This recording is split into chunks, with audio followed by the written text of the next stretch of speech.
दोस्तों नमस्कार। काफ़ी दिनों बाद आप सबका इस चैनल में स्वागत है। आज हम आपको दिल्ली की सबसे बड़ी मंदिर अक्षरधाम लिए चलेंगे।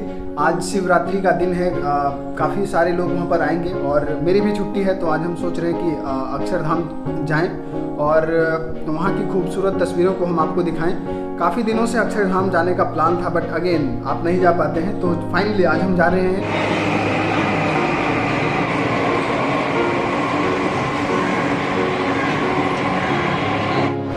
दोस्तों इस वक्त हम लक्ष्मी नगर से यमुना बैंक आ गए हैं और यमुना बैंक मेट्रो स्टेशन में है। ये मेट्रो भी आ गई है, तो चलिए अब यहाँ से चलते हैं अक्षरधाम। ये मेट्रो आ गई है, तो अक्षरधाम चला जाए। मेट्रो में चढ़ के यहाँ से कई बार आपको लाइन जो होता है मेट्रो का वो चेंज करना पड़ता है, तो मैंने भी एक लाइन चेंज कर लिया है और अब हम फिर लाइन बदल के मेट्रो में चढ़ गए हैं। तो दोस्तों ये है अक्षरधाम मेट्रो स्टेशन और अक्षरधाम मंदिर जाने के लिए सबसे अगर क्लोज कोई इलाका है या कोई जगह है तो वो यही है। यहाँ से हम सीधा चलते हैं अक्षरधाम। एक चीज़ बताइए कि मेट्रो स्टेशन में ऐसा क्यों है कि जब आप मेट्रो में चढ़ने के लिए जा रहे होते हैं तो एस्केलेटर होता है, लेकिन उतरने के लिए नहीं होता है। ऐसा क्यों है? दिल्ली में हर मेट्रो स्टेशन में साला ऐसा ही है। नहीं जाएंगे भैया, नहीं जाएंगे।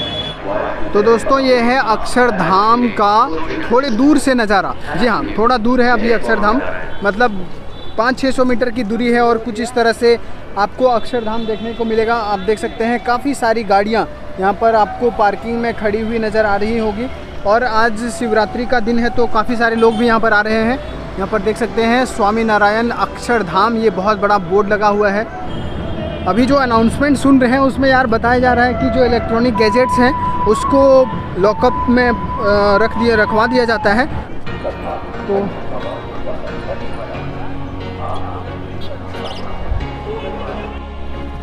तो दोस्तों जिस बात का डर था आखिर वही हुआ।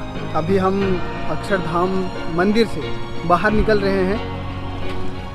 मंदिर में जो इलेक्ट्रॉनिक गैजेट्स हैं, मोबाइल फ़ोन, कैमरा वगैरह कुछ भी ले जाने की इजाज़त नहीं है। आप अंदर नहीं जा सकते हैं लेके, और इस वजह से हम कुछ नहीं लेके जा सके।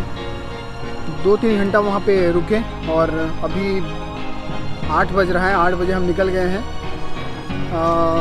मंदिर से। अभी मतलब लास्ट था। 7 बजे से वाटर शो शुरू होता है, तो इसके बारे में हम आपको कुछ जानकारियाँ देंगे। तो इस मंदिर का निर्माण सबसे पहले आपको बताते हैं 2005 में पूरा हो गया था और 6 नवंबर 2005 को देश के प्रधानमंत्री मनमोहन सिंह उस वक्त और राष्ट्रपति APJ अब्दुल कलाम के हाथों इसका उद्घाटन किया गया था और काफ़ी साधु संत उस वक्त यहाँ पर पहुँचे थे। और ये जो मंदिर है वो शिल्प शास्त्र कला उस विधि से बनाई गई है और पूरा मंदिर मतलब इतना भव्य मंदिर है। 141 फुट ऊंचा है और 316 फुट चौड़ा है, वाइड है। इतना बड़ा मंदिर मतलब दिल्ली में ही नहीं, मतलब हमको लगता है कि देश के कई हिस्सों में इतनी बड़ी मंदिर, इतना बड़ा परिसर शायद ही कहीं होगा।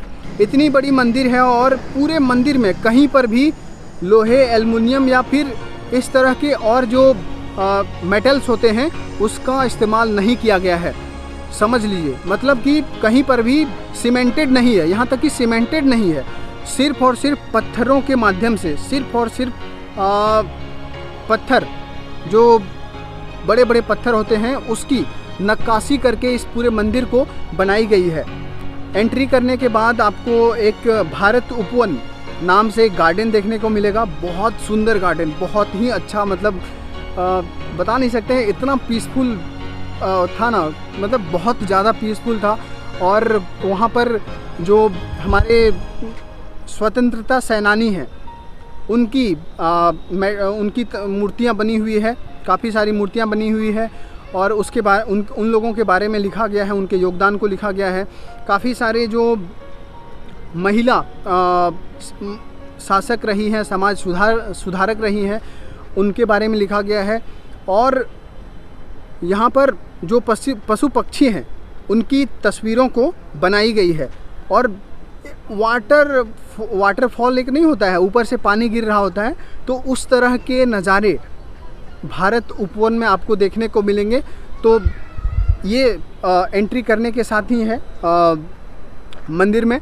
और जैसे आप मंदिर की ओर बढ़ेंगे तो वहाँ पर आपको भगवान स्वामी नारायण, जो 18th सेंचुरी के एक हिंदू संत थे, उनके जीवन दर्शन पर ये स्वामी नारायण अक्षरधाम मंदिर बना है। वो स्वामी नारायण अक्षरधाम जो है नाम है, वो वही संत हैं, उसी संत के नाम पर ये जो पूरा मंदिर है उसकी नींव पड़ी है। उनके विचारों के बारे में यहाँ पर बताया गया है, दिखाया गया है। कुछ चीज़ें और बताएं तो यहाँ पर काफ़ी सारी चीज़ें हैं जो एक एक करके मैं आपको बताता हूँ। यहाँ पर जो विजिटर पास दिया है उसमें, तो यहाँ पर सबसे पहले एंट्री के साथ ही 10 द्वार है, फिर भक्ति द्वार है, मयूर द्वार है, श्री हरि द्वार है, ठीक है, ये सारी चीज़ें हैं।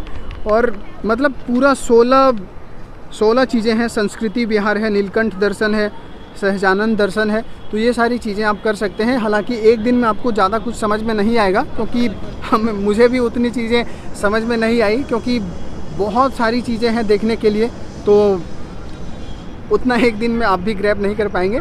तो लेकिन एक पीसफुल इन्वायरमेंट, एक अलग लेवल का पीस आपको यहाँ पर देखने को मिलेगा। तो अगर आप जब भी आपको टाइम मिलता है तो अक्षरधाम आने की ज़रूर कोशिश कीजिए। और यहाँ का जो भारतीय संस्कृति, परंपरा और विरासत को जो दिखाने का प्रयास है, अतीत को समेटते हुए वर्तमान के साथ चलते हुए और जो भविष्य है उसे संवारते हुए, यहाँ पर इस मंदिर में सारी चीज़ों को बनाया गया है, दिखाया गया है। तो वो सारी चीज़ें हैं यहाँ पर। यहाँ पर एक सरोवर है जिसमें कि कहा गया है कि 151 नदियों और तालाबों का पानी उस सरोवर में डाली गई है, और काफ़ी पवित्र वो सरोवर है। तो वहाँ पर आप जा सकते हैं। यहाँ पर वाटर शो 7:30 बजे शुरू होता है, 7 बजे शुरू होता है। तो वाटर शो का लुत्फ़ भी आप चाहें तो उठा सकते हैं। अगर ट्रांसपोर्टेशन की बात करें तो राजीव चौक से जो अक्षरधाम है वो 10 किलोमीटर पड़ता है, तो आप यहाँ आ सकते हैं। इसी तरह से आनंद विहार टर्मिनल से भी आप आ सकते हैं, वहाँ से भी 9 किलोमीटर पड़ेगा आपको। और नई दिल्ली रेलवे स्टेशन से भी 8.5-9 किलोमीटर पड़ता है। तो आप मेट्रो ले सकते हैं या फिर ऑटो से आ सकते हैं, कैब कर सकते हैं। तो एक्सेसिबल है, ट्रांसपोर्टेशन अच्छी यहाँ पर दिल्ली में वैसे मिल ही जाएगा। तो ये सारी चीज़ें थी दोस्तों। मुझे उम्मीद है ये एक दो जो जानकारियाँ हमने आपको दी है वो आपको अच्छी लगेगी। और जब आपको मौका मिलेगा तो खुद आप अक्षरधाम आएंगे यहाँ पर एक्सप्लोर करने के लिए। तो फिलहाल इस वीडियो में इतना ही, मिलते हैं अगले वीडियो में। नमस्कार।